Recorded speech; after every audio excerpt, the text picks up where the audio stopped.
السلام علیکم دوستو، ہم اس قسط میں تھے، ہم نے یہ جان لیا کہ زمزم کیسے وجود میں آیا اور حضرت حاجرہ علیہ السلام اور ان کے بیٹے اسماعیل علیہ السلام وہاں مقیم ہو گئے اور اس سے سارے ان کی زندگی کٹنے لگی۔ تو وہاں سے قبیلہ گزر رہا تھا، جرہم ایک قبیلہ تھا عرب کا، وہ ان کے پاس سے وہاں سے کہیں سے گزر رہا تھا۔ اس نے دیکھا ایک پرندہ ہے جو پانی کے ارد گرد چکر لگاتا ہے، تو وہ پرندہ کہیں گھوم رہا ہے اوپر ہوا میں۔ تو انہوں نے اندازہ لگایا کہ یہاں ضرور پانی ہے، لیکن یہاں تو کبھی پانی ہوا نہیں کرتا تھا۔ تو انہوں نے اپنے ایک دو آدمی بھیجے پتہ کرنے کے لیے کہاں پانی ہے، کیونکہ ایسے سفر میں آپ ریگستان کا سفر ہو اور پینے کو کہیں سے تازہ پانی مل جائے، ٹھنڈا پانی مل جائے، تو اس جیسی بات نہیں ہے۔ تو انہوں نے جب اپنے آدمی بھیجے، انہوں نے جا کے دیکھا کہ وہاں ایک عورت بیٹھی ہے، اس کے ساتھ ایک بچہ ہے اور وہاں ایک پانی کا چشمہ بہہ رہا ہے۔ تو انہوں نے واپس آ کر اپنی قوم کو اطلاع دی، وہ سب وہاں پہنچے۔ انہوں نے حضرت حاجرہ علیہ السلام سے پوچھا کہ کیا ہم یہاں بس سکتے ہیں؟ تو انہوں نے کہا کہ ہاں، آپ کو یہاں بسنے کی اجازت ہے، لیکن یہ جو پانی ہے اس پر میرا حق ہے، یہ میرا ہے، استعمال کر سکتے ہو، لیکن دعویٰ کبھی آپ نہیں کر سکتے کہ یہ پانی آپ کا ہے۔ وہ شرط پر مان گئے، انہوں نے وہاں اپنے آپ کو بس گئے، قافلہ وہاں بس گیا اور انہوں نے اپنے آدمی اپنی فیملی میں واپس بھیج دیے، اپنے خاندان میں واپس بھیجے کہ ان کا جو خاندان جہاں آباد ہے وہ بھی یہاں واپس آ جائے اور یہیں اگر جو ہے وہ رہائش پذیر ہو جائے۔ تو ان کے بیچ میں ایک پوری آبادی تھی، اور ظاہر بات ہے ایک آدمی اکیلا ہو، انسان سوشل لائف پسند کرتا ہے، اپنے آس پاس لوگوں کو پسند کرتا ہے، اسی میں رہنا آدمی کو پسند ہوتا ہے۔ تو حضرت حاجرہ علیہ السلام کے لیے یہ ایک بہت خوشنما منظر تھا کہ وہاں ایک پوری آبادی بس چکی تھی، اور جہاں پانی ہے وہاں زندگی ہے۔ تو آبادیاں بن گئی۔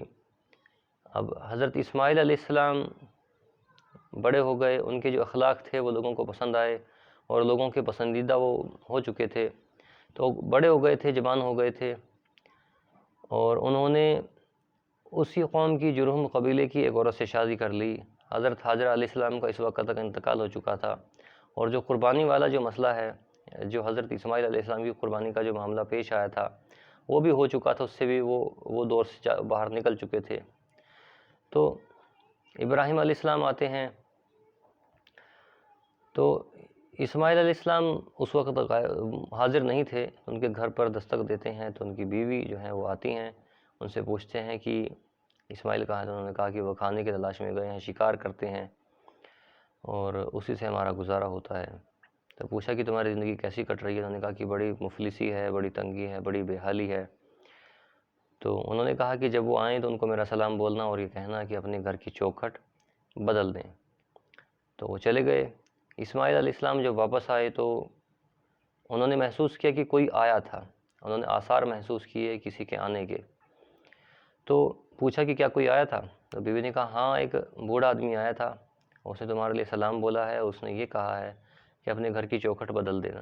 تو انہوں نے کہا کہ وہ گھر کی جو چوکھٹ ہے وہ تم ہو، اور جو بوڑھے آدمی تھے وہ میرے والد حضرت ابراہیم علیہ السلام تھے، اور انہوں نے کہا تھا کہ اپنے گھر کی چوکھٹ بدل دو، یعنی تمہیں جو ہے میں چھوڑ دوں۔ تو انہوں نے ان کو چھوڑ دیا، اور انہیں کی قوم سے، جرہم قبیلے سے ایک دوسری عورت سے انہوں نے نکاح کر لیا، شادی کر لی۔ تو کچھ مدت بعد پھر حضرت ابراہیم علیہ السلام کا ادھر گزر ہوا، وہ پھر آئے اور دروازے پر پھر دستک دی۔ تو پوچھا کہ اسماعیل کہاں ہے؟ تو بتایا گیا کہ وہ تو کھانے کی تلاش میں گئے ہیں، شکار پر باہر گئے ہیں۔ تو پوچھا تمہاری زندگی کیسی گزر رہی ہے؟ تو انہوں نے کہا کہ ہماری زندگی خوشحال ہے، بڑی اچھی زندگی گزر رہی ہے۔ تو انہوں نے کہا کہ جب وہ آئیں تو ان کو میرا سلام بولنا اور بولنا ہے کہ اپنے گھر کی چوکھٹ کو سلامت رکھے۔ تو وہ چلے گئے۔ حضرت اسماعیل علیہ السلام جب واپس آئے تو انہوں نے پھر سے آثار محسوس کیے کہ کوئی آیا تھا۔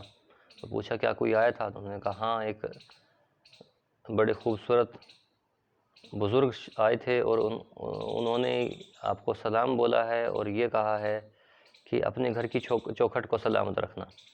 تو انہوں نے حضرت اسماعیل علیہ السلام نے فرمایا کہ وہ میرے والد حضرت ابراہیم علیہ السلام تھے، اور وہ چوکھٹ تم ہو، انہوں نے کہا ہے کہ تمہیں میں اپنے پاس رکھوں اور تمہیں اپنے سے جدا نہ کروں۔ تو اس کے بعد پھر ان کا آنا ہوا اسماعیل علیہ السلام کا۔ اچھا، اسی معاملے میں پوچھا کہ تم کھاتے کیا ہو؟ حضرت ابراہیم علیہ السلام جب آئے تھے اس دوسری بیوی کے معاملے میں، تو پوچھا کہ تمہارا کھانا کیا تھا؟ انہوں نے بتایا تمہارا پینا کیا؟ تو بولا آب زمزم۔ اور تمہارا کھانا کیا ہے؟ تو انہوں نے کہا کہ ہم گوشت کھاتے ہیں، شکار کر کے وہ جانوروں کا لاتے ہیں، پنچھیوں کا یا جس چیز کا بھی، اور ہم اس کو کھاتے ہیں۔ تو حضرت ابراہیم علیہ السلام نے دعا کی کہ اللہ تعالیٰ ان کے پانی میں اور ان کے گوشت میں برکت عطا فرما۔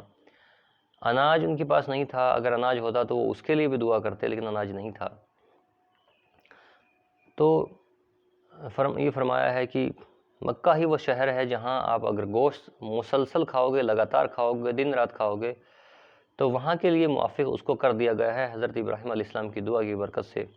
وہاں گوشت آپ دن رات کھائیے، آپ کو کوئی مسئلہ نہیں ہوگا، کوئی پریشانی نہیں ہوگی۔ لیکن مکہ شہر سے باہر نکل کر آپ دنیا میں کہیں بھی گوشت کھائیں گے تو وہ آپ کو پریشان کر دے گا، لگاتار آپ نہیں کھا سکتے، وہ آپ کی صحت کو خراب کر دے گا، ہاضمہ خراب کر دے گا، یا بہت دوسرے جو ہے مسائل پیدا کر دے گا۔ تو مکہ شہر ہے صرف جہاں گوشت جو ہے آپ کے لیے بہت بہتر ہے، اور وہ آپ کے لیے موافق کر دیا گیا ہے ہر انسان کے لیے۔ تو یہ کہانی یہاں تک تھی، انشاءاللہ اگلی قسط میں آگے اس کو بڑھائیں گے۔ فی امان اللہ۔